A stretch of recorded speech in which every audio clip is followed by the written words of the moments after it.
Inspirasi mulai dari tahun 60-an adalah alam. Saya selalu mengagumi alam.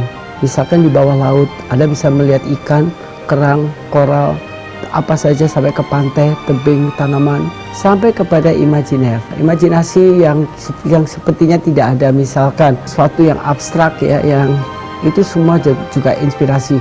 Inspirasi tidak ada habisnya. Sampai kepada makhluk, misalkan binatang atau mungkin orang atau gedung. Ada kalanya cuman warna yang saya campur seperti warna langit, senja, ada pinggirannya gitu.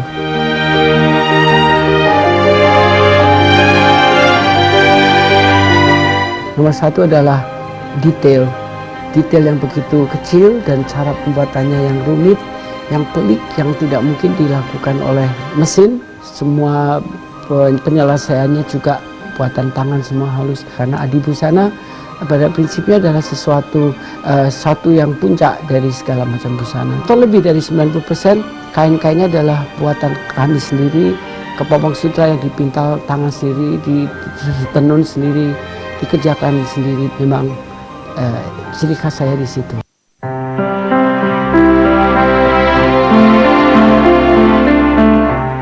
Merancang untuk para bangsawan terikat pada sistem protokoler.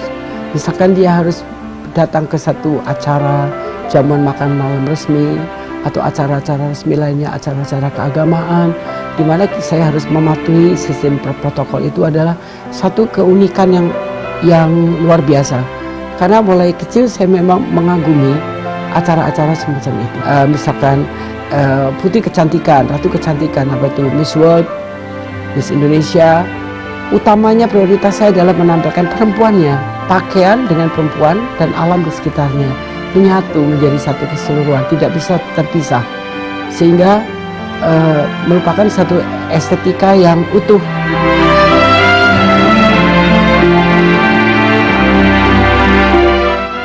Ya, saya karena perjalanan hidup saya yang begitu penuh dengan liku-liku, keunikan, keajaiban. Lalu saya juga bisa mengajar, dikukuhkan sebagai guru besar, dan itu karya-karya itu tersimpan semuanya.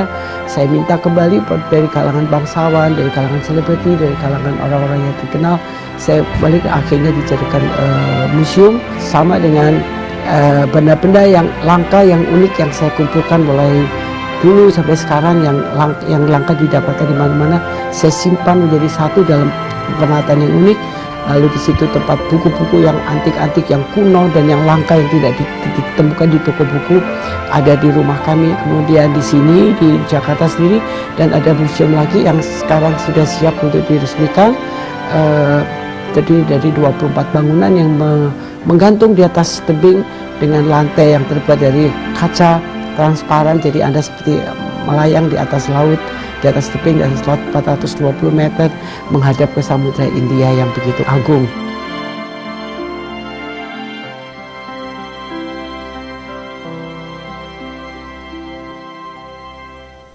Itu dia tadi ya, seorang Hari Darsono. Nggak heran lah ya kalau hasil karya adibusana seorang Hari Darsono ini dikenakan sama Lady Diana, maksudnya sekelas putri Inggris waktu itu, dan mungkin ada tokoh-tokoh dunia lain juga yang pasti menggunakan pakaian dari Hari Darsono. Karena nih Tem, berdasarkan informasi yang dari orang yang terpercaya bahwa seorang Hari Darsono ini fakta ya, kita nggak ngomongin gosip. Bahwa gini, kan dia adalah seorang desainer yang memang mendesain, mengcreate dan menciptakan sebuah busana, adi busana haute couture gitu ya.